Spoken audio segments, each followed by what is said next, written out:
passa por tantos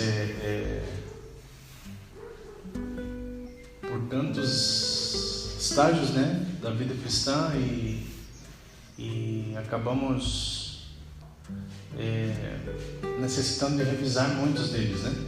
A gente vai aprendendo e vai entendendo que muitas coisas que a Bíblia ensina não é da maneira que a gente pensava. Muitos textos bíblicos não são aquilo que a gente interpretava, né?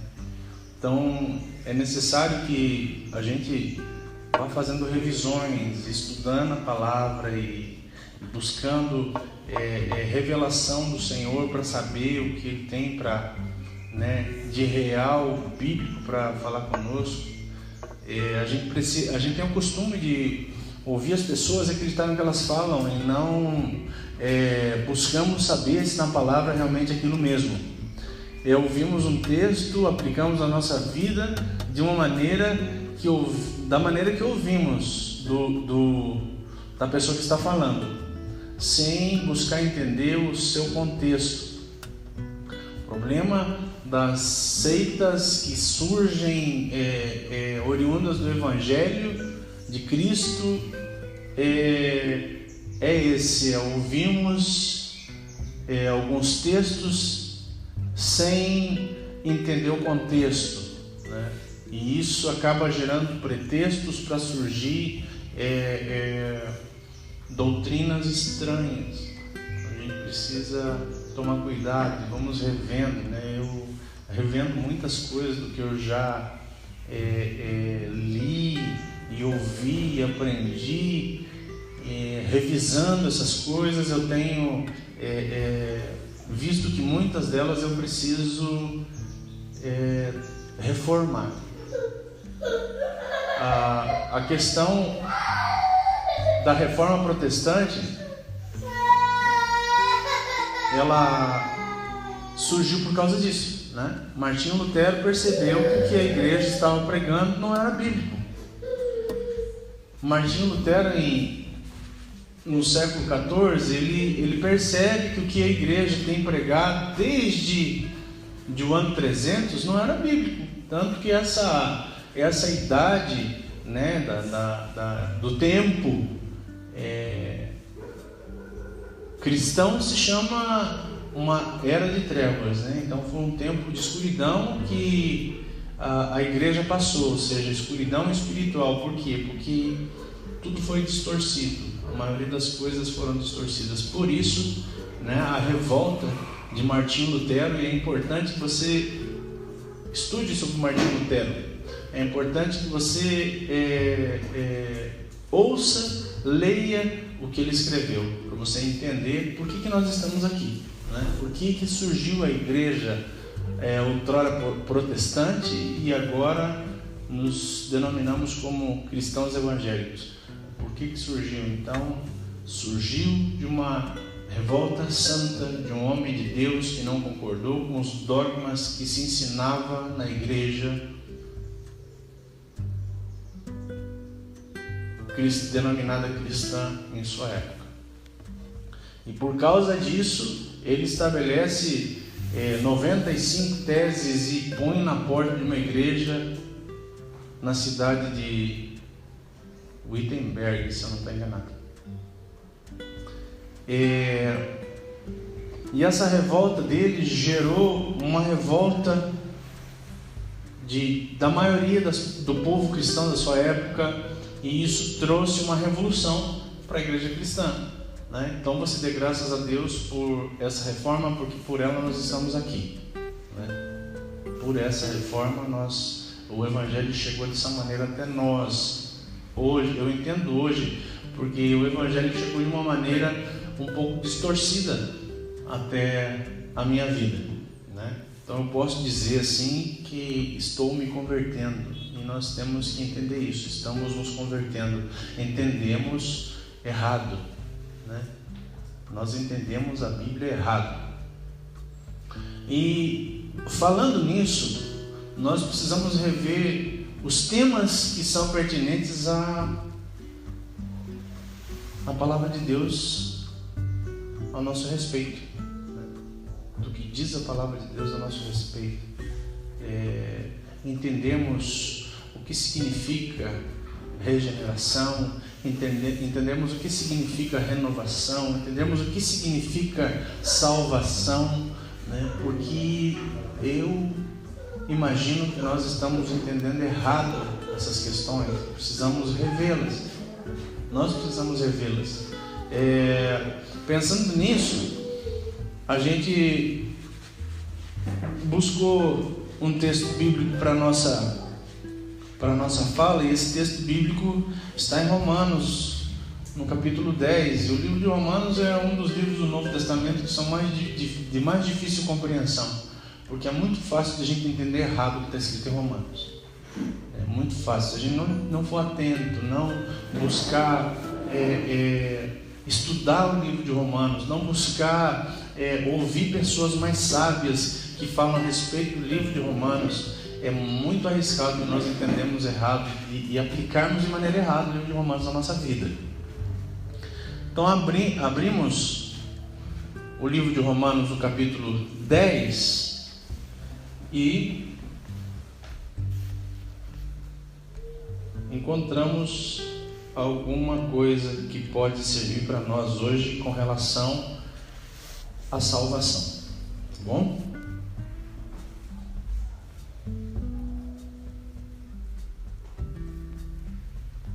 Romanos 10. Vamos ler o texto todo para a gente entender o contexto, né?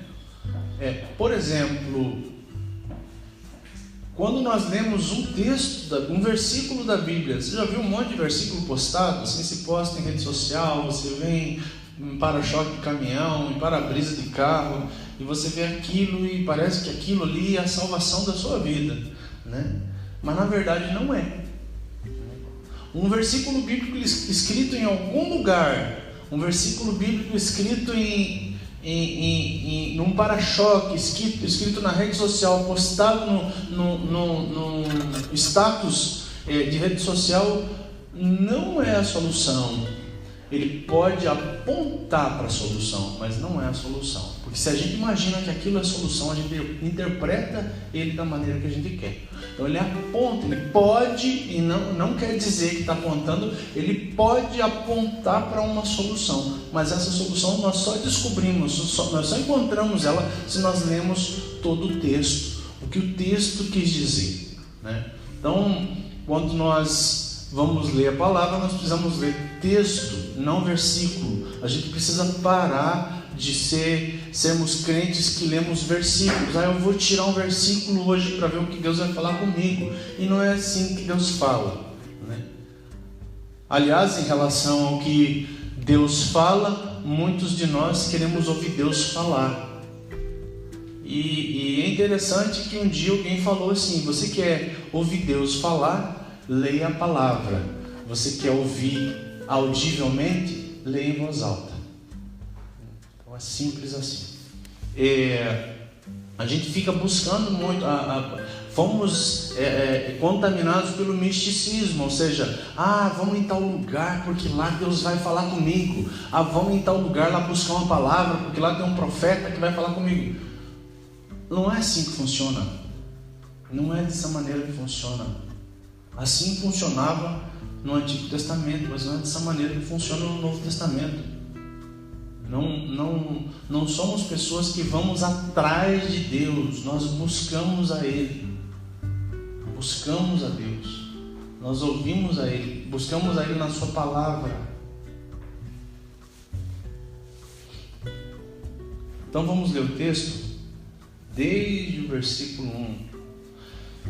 Irmãos, o desejo do meu coração e a minha oração a Deus pelos israelitas é que eles sejam salvos.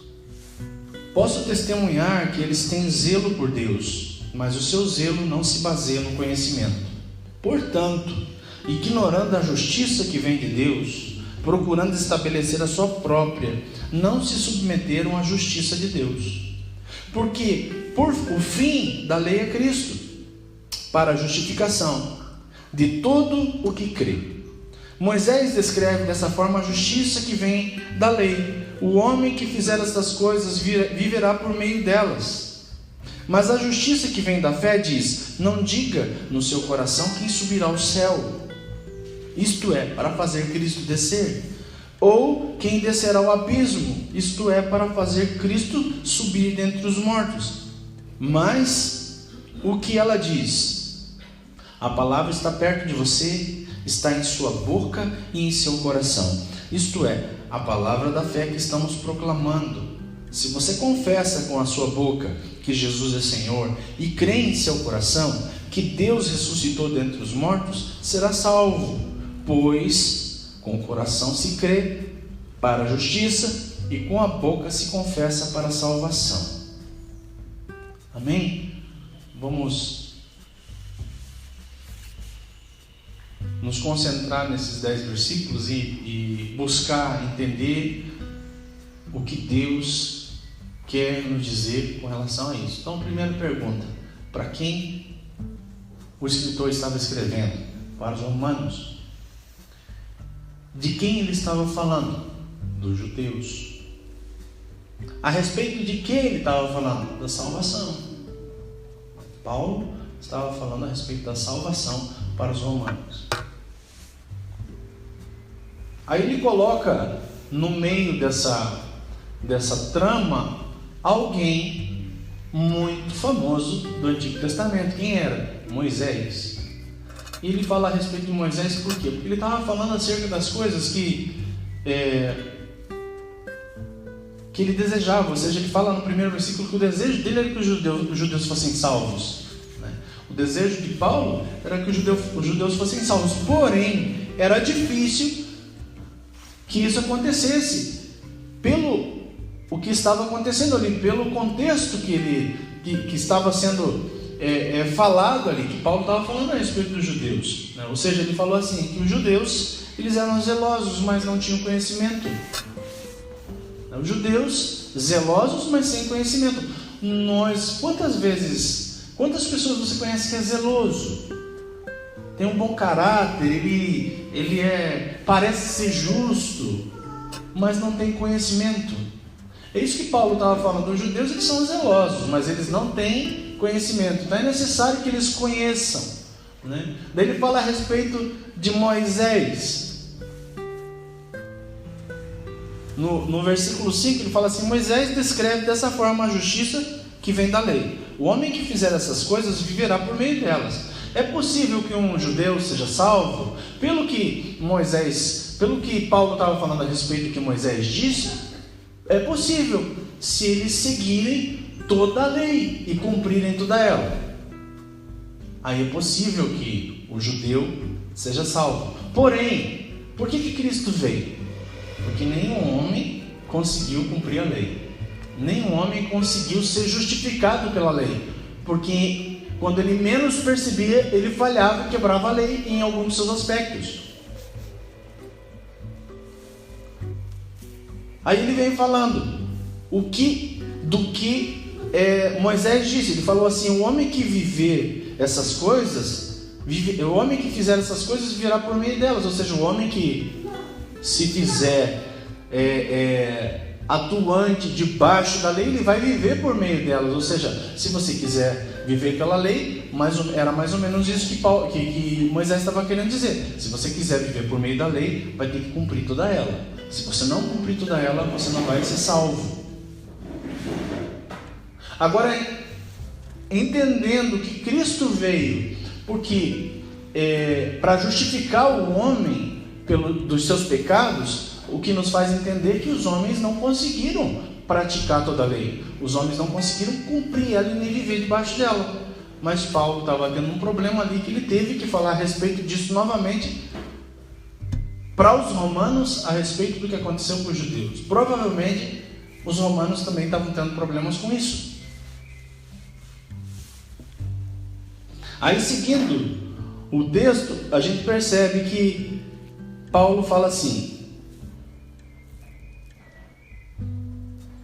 Moisés descreve desta forma a justiça que vem da lei. O homem que fizer essas coisas viverá por meio delas. Mas a justiça que vem da fé, que é diferente da justiça que vem da lei, diz assim: não diga no seu coração quem subirá ao céu. Isso é, para fazer Cristo descer. Ou quem descerá ao abismo. Isto é, para fazer Cristo subir dos mortos. Como nós entendíamos isso no passado? Né? Você já ouviu alguém falar para o seu não, você não pode dizer no seu coração quem subirá ao céu e quem descerá ao inferno. Então nós pensávamos assim: nossa, eu não posso então julgar quem foi para o céu e quem foi para o inferno. Não é isso? Muitos de nós entendemos assim. E não é isso que o texto quer dizer. O texto está falando do quê? De fé e justificação. Está falando a respeito de Cristo. Ou seja, os romanos perguntaram isso para Paulo. Imaginavam dessa maneira: mas quem subirá ao céu para trazer Cristo de volta para nos justificar? Mas Cristo já desceu do céu. Ou quem descerá ao abismo para trazer dos mortos Cristo para nos justificar? Pois Cristo já ressuscitou. Então, o que ele quis dizer? Não diga isso no seu coração. Não precisa você imaginar que alguém... Por quê? Porque o que os judeus esperam até hoje? Eles ainda continuam esperando alguém descer do céu, né, para justificar eles. E Cristo já desceu. Eles ainda esperam o Messias. Eles ainda esperam o Messias. Então, esse texto diz respeito ao contexto dele. Nós ouvimos pelos púlpitos e entendemos da maneira que a pessoa disse, porque a gente imagina: não, essa pessoa ela leu a Bíblia, ela conhece a palavra, então o que ela falou é verdade. E nós caímos junto com ela no descrédito, porque está falando uma meia verdade. Aquele versículo é aquilo, mas não é aquilo, porque nós precisamos ler o contexto dele. Sempre ler o contexto. Lembra que tem alguns versículos que a gente lê e a gente fica todo contente quando lê ele e acha: não, isso é para mim, né? Por exemplo, Filipenses 4,13, que fala: eu posso todas as coisas naquele que me fortalece. E em todas essas coisas eu sou mais que vencedor, Paulo fala. Então a gente aplica aquilo na nossa vida, né? O poder da palavra. E não é poder da palavra. Nós não vivemos desse poder da palavra, de afirmação, de palavra positiva. Não é assim que funciona no reino. Não é assim. Não é dessa maneira. Paulo falou aquilo por quê? Porque antes de falar aquilo no texto todo, o que ele diz? Eu já passei por fome e venci. Já passei por fartura e soube lidar com isso. Eu já estive doente e soube lidar com isso. Já tive em cima e soube lidar. Já tive embaixo e também aprendi. Em todas essas coisas eu sou mais que vencedor. E nós? Em todas as coisas somos mais que vencedores? Já aprendemos a lidar quando estamos em cima? Já aprendemos a lidar quando estamos embaixo? Sabemos lidar com isso? Sabemos lidar com a riqueza? Sabemos lidar com a pobreza? Sabemos lidar quando temos tudo e conseguimos o que queremos? E sabemos lidar quando não temos nada e às vezes precisamos pedir ajuda? E mesmo pedindo ajuda, nós sabemos que é Cristo que nos sustenta. Mesmo comunicando as nossas necessidades aos santos, nós sabemos que é Cristo que nos sustenta. Será que nós sabemos viver dessa maneira? Será que nós aprendemos a sermos esses cristãos que Paulo tenta levantar?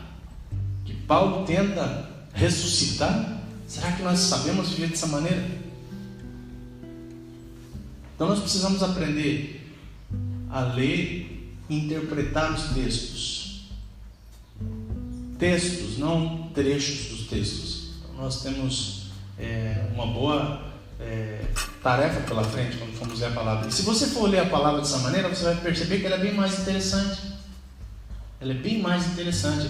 Você pegar todo um texto onde há um tema e destrinchar todo ele. Ver qual que é o valor central desse texto, qual é o objetivo do escritor, o que ele quer, sobre o que ele quer falar ali naquele texto, qual é o tema central desse texto. E descobrir o que ele quer dizer, o que aquela palavra quer dizer para nós. Seguindo,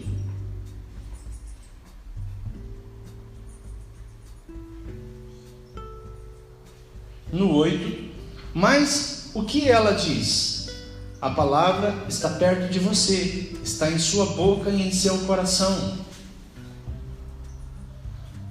Então, o que é necessário para que sejamos, filhos de Deus, ou seja, sejamos praticantes da palavra? É necessário que a palavra esteja em nossa boca e em nosso coração. Vamos mandar outra vaca para o brejo. Lembra que até nós já fizemos, no final de uma pregação, perguntávamos se alguém queria aceitar Jesus. Vocês lembram disso? E não só nós, muitas pessoas fazem até com boa intenção, até com boa intenção, com desejo de que os ouvintes fossem salvos, fossem alcançados pela palavra. Então, com boa intenção, eles falam assim: quem quer aceitar Jesus no seu coração? Quem recebeu essa palavra e quer aceitar Jesus no seu coração? A palavra não ensina isso, não é isso que ela quer dizer. Nós vamos entender um pouquinho aqui no texto. Não é isso que ela quer dizer quando ela está falando a respeito disso, do confessar com a boca, do crer com o coração.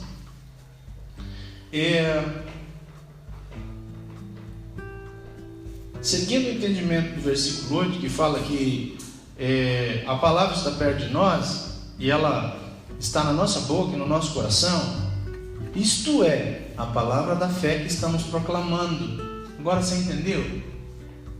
Nós já voltamos no versículo 8 para você entender melhor. Se você confessar com a sua boca que Jesus é Senhor e crer em seu coração que Ele ressuscitou dentre os mortos, você vai ser salvo. Porque com o coração se crê para a justiça e com a boca se confessa para a salvação.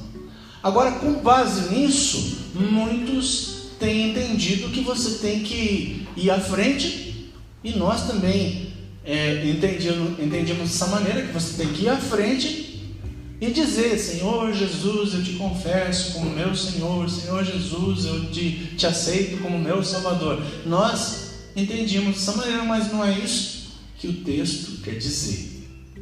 Não é isso que o texto quer dizer. A gente precisa entender o que o texto quer dizer, Então, com base nisso também, muitas pessoas se isolam no versículo, pregam uma mensagem evangelística e no final fazem esse apelo. Mas não é isso que a palavra está dizendo. Se a gente lê texto e contexto, a gente vê que não é isso que a palavra quer dizer. Voltamos ao 8, para a gente entender um pouquinho melhor. Mas o que ela diz? A palavra está perto de você, está em sua boca e em seu coração. Isto é a palavra de fé que estamos proclamando. Não é proclamando na frente da igreja, com o microfone na mão ali, dizendo que aceitamos. Não é. Quando ela está falando proclamando, não é disso que ela está falando. Não é disso. Quando o texto está falando proclamação, está dizendo afora. Você precisa proclamar para fora. Se você crê no seu coração, você vai proclamar a palavra lá fora.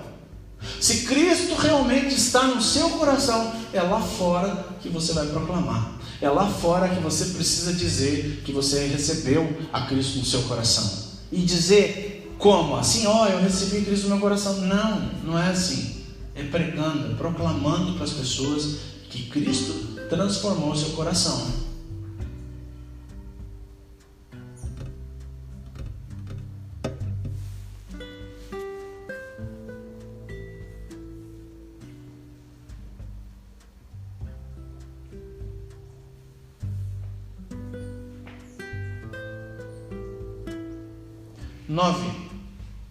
Se você confessar com a sua boca que Jesus é Senhor e crer em seu coração que Deus o ressuscitou dentre os mortos, será salvo.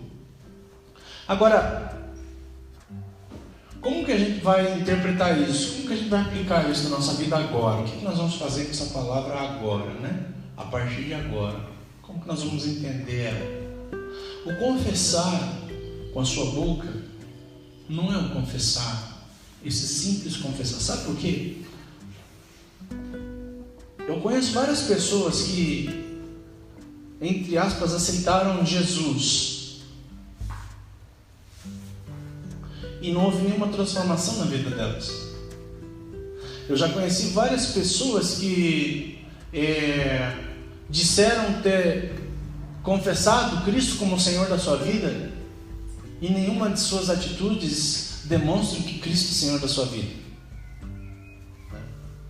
Tem pessoas que eu e a Jô já conhecemos há mais de 30 anos e já há mais de 10 anos atrás fizeram isso numa igreja, mas a vida delas não mudou. Não houve uma transformação. Então nós não podemos dizer que o simples fato de aceitar Jesus nos salva. Que o simples fato de eu dizer que Ele é o Senhor e Salvador, que Ele é o meu Salvador, que Ele é o meu Senhor, salva. Esses fatos não vão determinar a nossa salvação, porque muitos disseram isso e não houve mudança de vida neles. O que isso quer dizer? Que eles vão para o inferno? Não sei. Se eles não forem transformados, é possível. Lembra que a gente imaginava que o texto, o versículo 6 e 7, não era para a gente dizer no nosso coração? Alguns textos falam assim, não julguem no seu coração. E a gente imaginava que era, eu não posso julgar que fulano vai para o céu, vai para o inferno. Na verdade, a gente não pode mesmo. Mas não é sobre isso que o texto está falando. Mas a gente pode ter uma noção básica do que a palavra diz. Se eu não dou frutos, se eu sou uma figueira e eu não dou figo, eu não frutifico figo, eu não sou uma figueira. Se eu sou uma árvore de um determinado fruto e não é aquele fruto que eu frutifico, eu não sou aquela árvore. Você já viu uma mangueira da jabuticaba? Você já viu nascer tangerina em um pé de mamão? Não. Então, pelos frutos, a palavra diz, Jesus fala, vocês vão conhecer a árvore. Aquele que é plantado em mim dá frutos. Então, entendemos errado. Isso vai ser um bom título. Entendemos errado.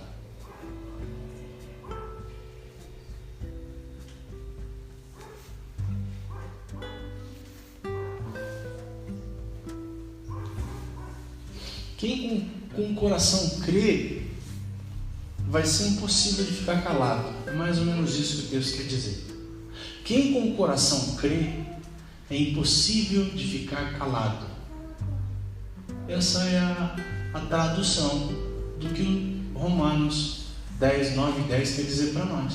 Quem com o coração crê, impossível vai ser dessa pessoa ficar calada. Se com tua boca confessar, se com teu coração crer, será salvo. Se você crê com o coração, é impossível da tua boca ficar fechada. É impossível. Os missionários que morrem por amor a Cristo, nos países que perseguem os cristãos, eles entenderam isso. Eles confessam com a boca e creem com o coração. Eles não negam a Cristo. Também quer dizer isso. Também quer dizer isso. Então, entenda isso. Você não fala, então você não crê. Você não confessa, você não crê. Então, para que você entenda que você crê, você precisa confessar. Confessar. E esse confessar não é o confessar de confessar pecado, não é o confessar de dizer alguma coisa que você tinha deixado oculta. Talvez seja, né? Talvez seja para alguns de nós a palavra estava em oculto, nós precisamos confessar. Para muitos de nós talvez a palavra esteja em oculto. Por que ela está em oculto? Porque nós não falamos. E se nós não falamos, nós não cremos, e não adianta dizermos que cremos. E o crer também é bem subjetivo, porque a palavra diz que até os demônios creem e temem. Temem e tremem. Então, se até os demônios creem, o crer também é subjetivo com relação à salvação. Nós precisamos crer com o coração. Isso diz respeito à fé, diz respeito à nossa fé. Agora nós vamos chegar a um outro ponto que implica na nossa salvação, e esse ponto se chama fé. E nós precisamos analisar se temos fé, ou se já tivemos fé, ou se precisamos renovar a nossa fé. Então nós precisamos fazer uma autoanálise. Faça uma autoanálise. Você tem fé? Você já teve fé? Você precisa renovar a sua fé? Você leva a sério o Evangelho? Você leva a sério Cristo? Ou você tem uma vida dissoluta? Ou você... O que é ter uma vida dissoluta? É viver da maneira que eu quero.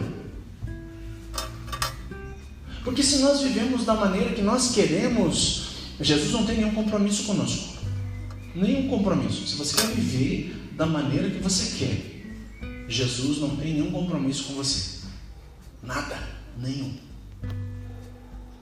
Ainda que tenha morrido por todos os seus pecados. Então Ele não tem nenhum compromisso com você. Então não viva de maneira dissoluta. Não viva da maneira que você quer. Viva o que a palavra diz. Sabe? Se nós praticarmos tudo o que a palavra diz, ninguém vai cortar a nossa raiz. O machado não vai cortar a nossa raiz. Se você praticar tudo o que a palavra diz, o machado não vai cortar a sua raiz, como dizia um profeta na nossa época. Um pregador da nossa época, pregador Lu. É uma frase correta. Estava ouvindo o rádio sem querer hoje, que eu só uso sem querer o rádio. Estava tocando essa música e uma frase da música era essa: se praticarmos tudo o que a palavra diz, o machado não cortará a nossa raiz. Não posso dizer que é uma frase dá vontade às vezes, né? Mas não posso. É desse pregador aí.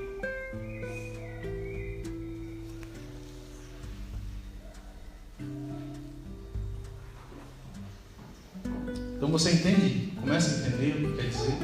Dá para começar a entender a respeito da salvação? Se você não crê, se você não fala, se a tua boca não fala, é muito possível que você não crê. Esse crer não é o crer dos demônios, não é o crer das pessoas que estão em trevas e você pergunta se elas creem em Deus. E elas falam, sim, claro, eu creio em Deus, eu creio que tem um ser superior, que um arquiteto que criou tudo.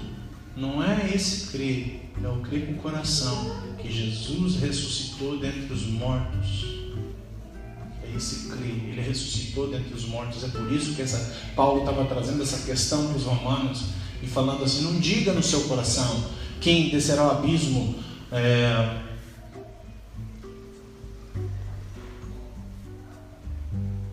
vamos ver o texto.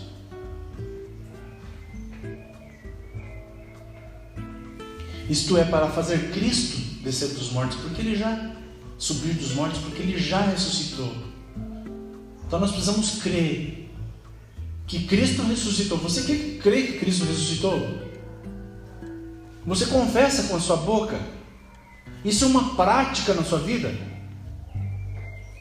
Ou será que nós vivemos na montanha russa do Evangelho, Não existe a montanha-russa do Evangelho. O Evangelho é pleno. Então, parece que nós estamos na montanha-russa do Evangelho. Quando nós estamos lá em cima, nós confessamos e de repente o carrinho começa a descer. Dificuldade, problema com casamento, problema financeiro, problema no trabalho, problema. Daí a gente não confessa mais. Só sabemos lidar com todas as coisas quando estamos lá em cima. Agora, quando descemos, tudo descampou. Não sabemos lidar com as situações da vida. E nós precisamos aprender a lidar com as situações da vida. O Evangelho de Cristo, ele é um manual para você aprender a lidar com as situações da vida. Precisamos aprender. Senão não cremos.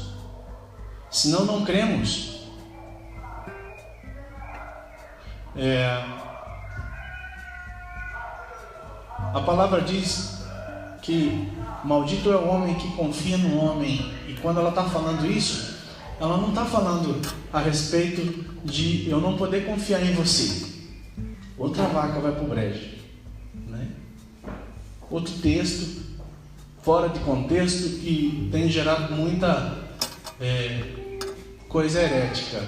Na continuação do texto não fala assim: naquele que confia no quê? Na força do seu braço. Então é maldito o homem que confia em si mesmo. E o confiar em nós mesmos tem feito mal para nós, porque nós temos confiado em nós mesmos. Muitos de nós temos confiado em nós, né? Temos confiado no nosso taco. Não tem essa frase lá fora? Eu confio no meu taco. Não tem? Tem. E nós muitas vezes estamos assim, confiando no nosso taco.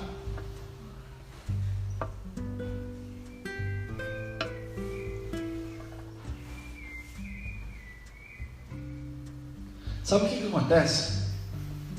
Acontece o seguinte: criamos ídolos para nós e seguimos esses ídolos, e isso apaga a nossa fé. E a nossa fé sendo apagada, é impossível que nós creamos. E se é impossível que a gente creia, não tem como confessar.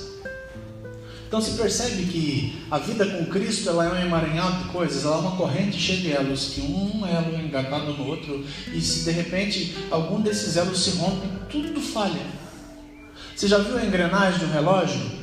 Esses relógios mecânicos antigos que são caros, que tem uns hoje em dia que ele não tem o fundo e você vê as engrenagens funcionando. Já viu esse relógio? Então, esses relógios, se você tirar a menorzinha das engrenagens ali, tudo para, ele para de funcionar.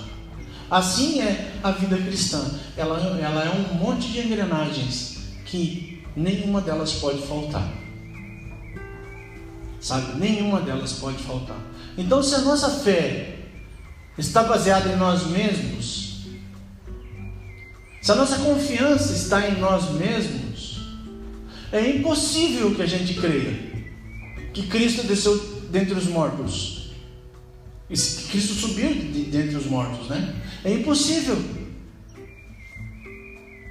Sabia que você não é obrigado a acreditar em nenhum milagre? Você não é obrigado a acreditar em nenhum milagre, somente em um. O único milagre que você tem a obrigação de acreditar é o que Cristo morreu e ressuscitou dentre os mortos.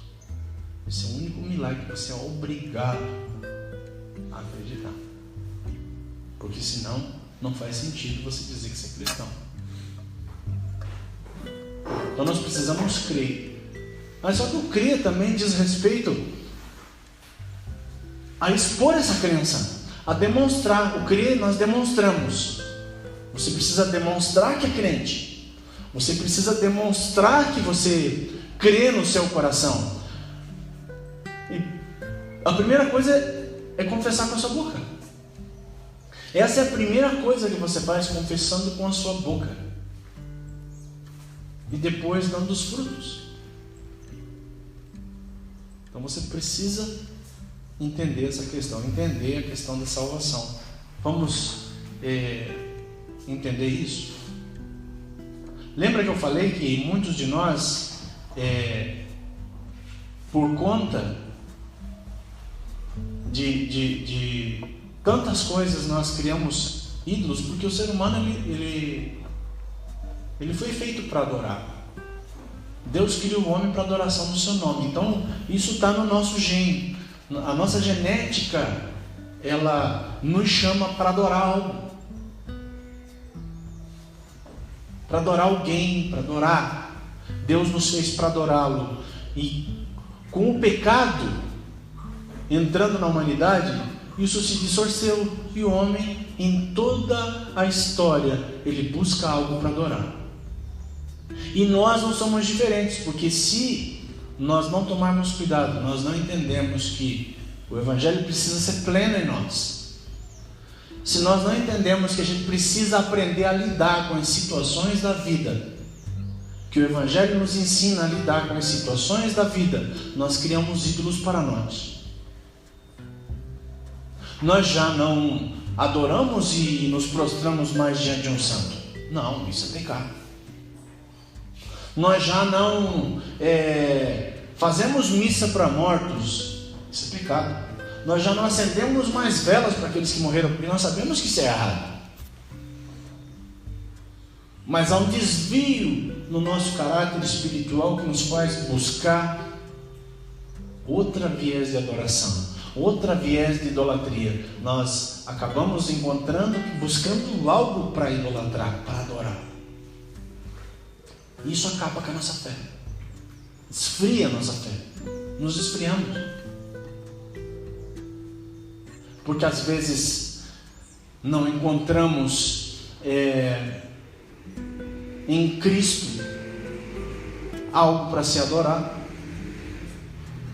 e buscamos em coisas, buscamos ter coisas, buscamos ter pessoas para adorar, ter pessoas para seguir. Eu não lembro, acho que era com o André que eu estava falando essa semana, que a gente busca pessoas para seguir. Eu estava observando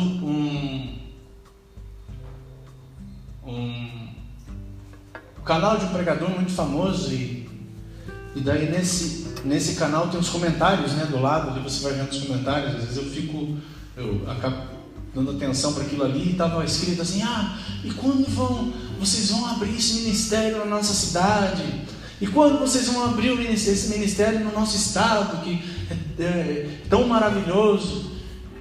E daí a gente começa a perceber que eles não querem o ministério, eles querem o ministro.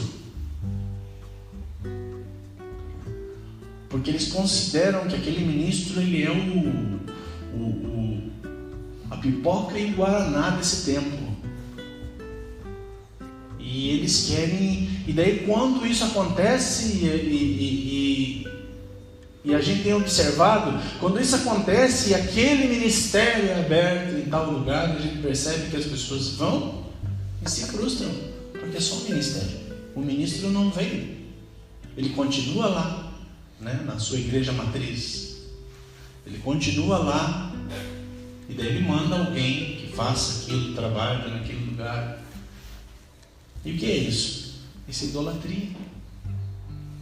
Isso é idolatria. Nós estamos buscando adorar pessoas. De coisas eu não vou falar, porque nós já temos falado bastante, De coisas a gente não precisa falar, porque você sabe se você está adorando coisas ou não. Você sabe se isso tem tomado o seu coração ou não. Então não precisa falar.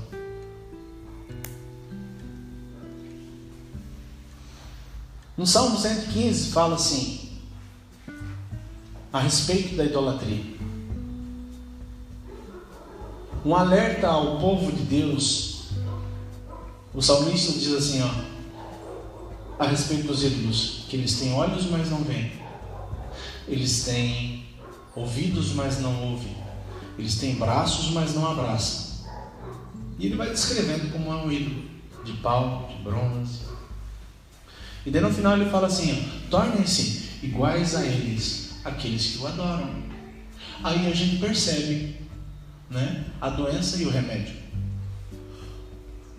Então, quando nós deixamos de buscar Deus e adorá-lo, e encontramos o que queremos em coisas ou em outras pessoas, nós nos tornamos iguais a esses ídolos. Então, uma boa maneira de nós avaliarmos a nossa fé, se ela está fria, se ela se acabou, se ela precisa ser renovada, é a questão da idolatria. É possível que nós estejamos adorando algo ou alguém que não seja Deus e a nossa fé se tornou igual a desses ídolos. Aí nós vamos perceber que nós temos braços, mas não abraçamos. Nós temos ouvido, mas não ouvimos. Você ouve a palavra, mas você não entende mais. E às vezes você ouve e não dá ouvidos para ela. Temos olhos, mas não enxergamos.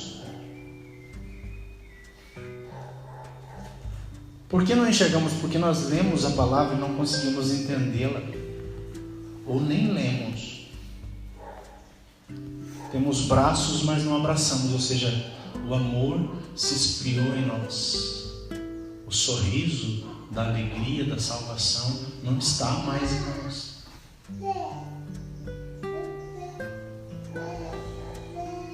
Será que nós não nos percebemos nessa história, nessa cena?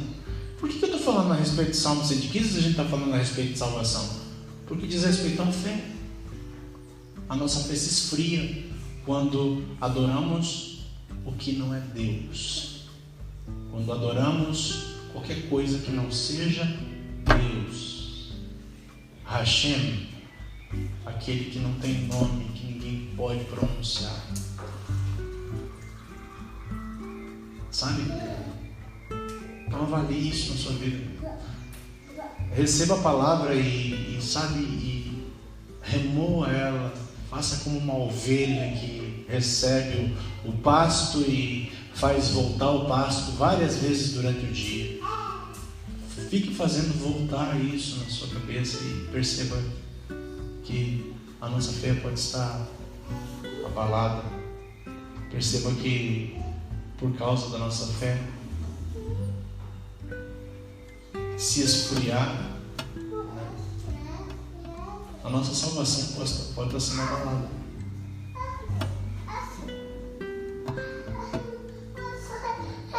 Quando você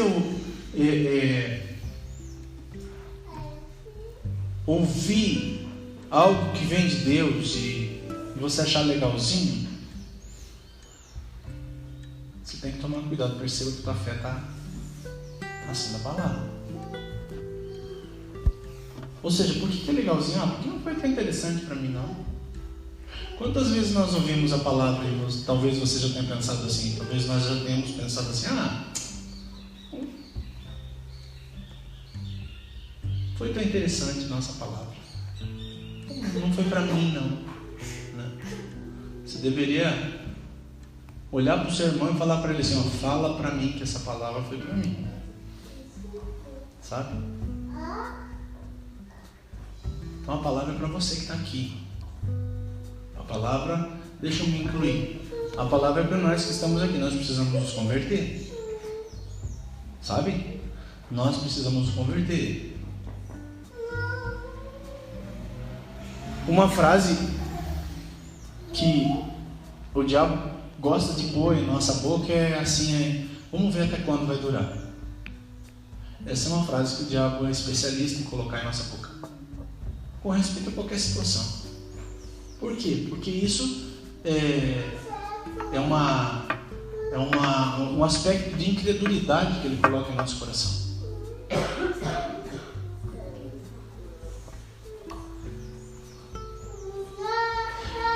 A nossa fé sendo dessa maneira abalada, é difícil de entender as questões bíblicas que nós trazemos aqui. Então, se a nossa fé está abalada, se nós cremos em nós mesmos, na força do nosso braço, e perceba que o que diz lá crer na força do nosso braço nos torna malditos. É isso que a gente precisa perceber. A gente não fica atento a esses detalhes, né? A gente confia na força do nosso braço e não lembra que a palavra diz: maldito seja aquele que confia, maldito o homem que confia no homem, maldito o homem que confia em si mesmo. Então você confia em você mesmo? Será que nós confiamos em nós mesmos? Então nós somos malditos, estamos debaixo de maldição. A nossa confiança tem que estar em quem? Em Deus. Como que ela deve estar? Como que essa confiança deve estar em Deus? Crendo com o coração e confessando com a boca. Agora, o que isso tem que gerar em nós? O que Romanos 10, 9, 10 tem que gerar em nós? A partir do ponto em que nossa fé foi renovada, renovamos a nossa fé, entendemos que não temos que buscar nada que não seja Deus para adorar. Nem coisas, nem pessoas, nem o filho, nem o neto, nem a esposa, nem ninguém tem que ser maior que Deus para nós, estar à frente de Deus para nós. Nada, não trocamos nada por Deus, nada. Confessamos que Ele é Senhor e cremos no nosso coração isso. Como a história de alguma família missionária que foi para Cuba, na época em que o Fidel Castro estava no auge e gostava de uma das alegrias dele era ver cristãos no paredão de fuzilamento. E essa família foi para Cuba e começou a pregar o evangelho em Cuba, confessar, sabe? Pregar o evangelho, confessar que Jesus era Senhor. Criam no coração, eles creram no coração, nós cremos no coração, precisamos confessar. E foram para Cuba confessar. Marido, esposa e 2 filhos. Foram pegos pelo exército de Cuba. E o crime para pregar o evangelho era fuzilamento. Simples, suave. E a família toda foi para o paredão. Só que o marido não. O marido ficou do lado do general. E o general do exército falou para ele assim: simples, você não quer ver tua família morrer? Nega a sua fé. Nega a sua fé. Comece a crer no comunismo, porque é isso que pregamos aqui. E o que aconteceu? Ele falou: não, eu não posso negar minha fé. Aí eles põem o filho mais velho no paredão e matam o filho dele com tiro de fuzil. Sofrimento vem, tristeza vem. Aí o general olha de novo para ele e diz: e agora? Nega tua fé, é fácil, você ainda tem a esposa e mais um filho. E ele se balançando e olhando para a família, olhou para a esposa não olhava para nada, lá na parede, e mais um filho é morto. Aí quando o general fala assim: ó, só essa tua esposa, ou você toma uma atitude ou ela vai morrer também. Ele se mexe para falar com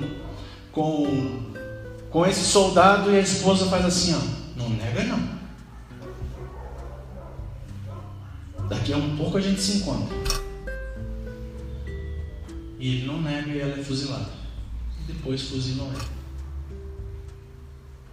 Conversei com uma pessoa conhecedora do evangelho. Perguntei para ela sobre isso e ela disse que não saberia o que fazer.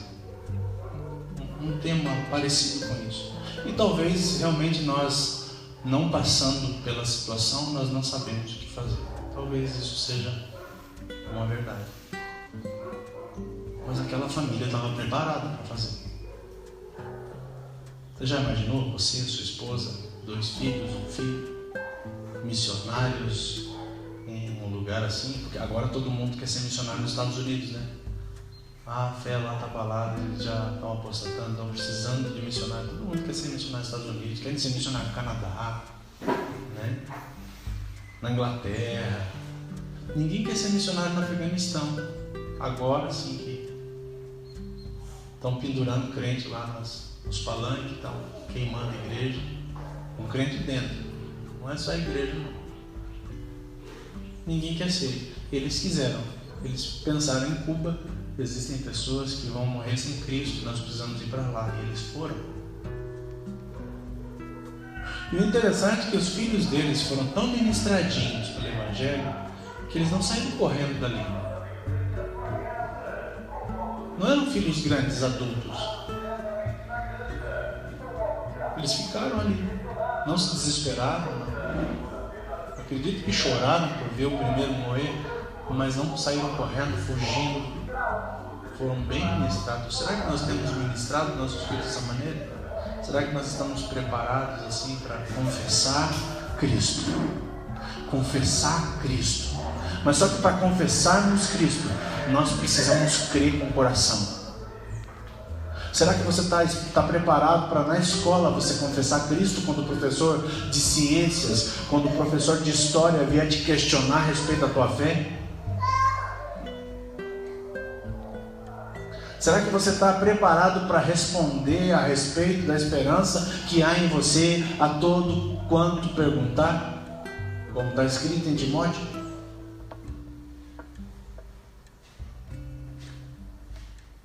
Eu não estou preparado, preciso me preparar.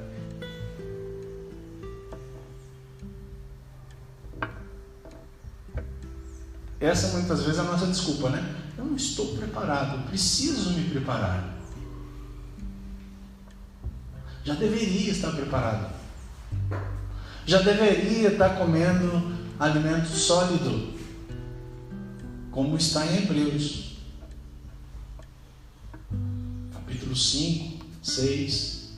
Já deveríamos estar comendo alimentos sólidos. A gente já deveria estar entendendo sobre o que é fé em Deus, ensino sobre batismos, arrependimento, de obras mortas, ressurreição de mortos, todas essas coisas a gente já deveria estar aprendendo, mas a gente imagina todos esses temas como a gente quer e não como que a palavra diz. Não estamos preparados, precisamos nos preparar para responder a todos quantos perguntarem para nós a respeito da esperança que temos.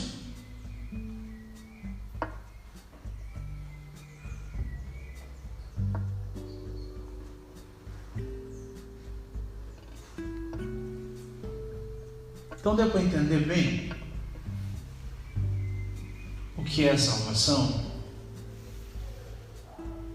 Um dos tópicos a respeito da salvação, o que é crer com o coração e confessar com a boca? Não é aceitar Jesus na frente de uma igreja. Você fez isso por conta da sua ignorância.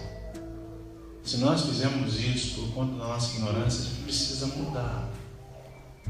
Não posso dizer para você que eu não fiz isso, eu fiz.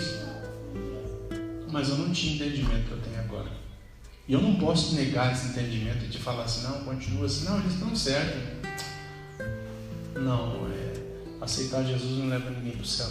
Não garante salvação. Sinto muito, né? Que para você que está ouvindo, isso te frustre. Não diz respeito à salvação. O que diz respeito à salvação é você crer com o coração e confessar com a boca aos quatro ventos que Cristo morreu e ressuscitou dentre os mortos. Amém?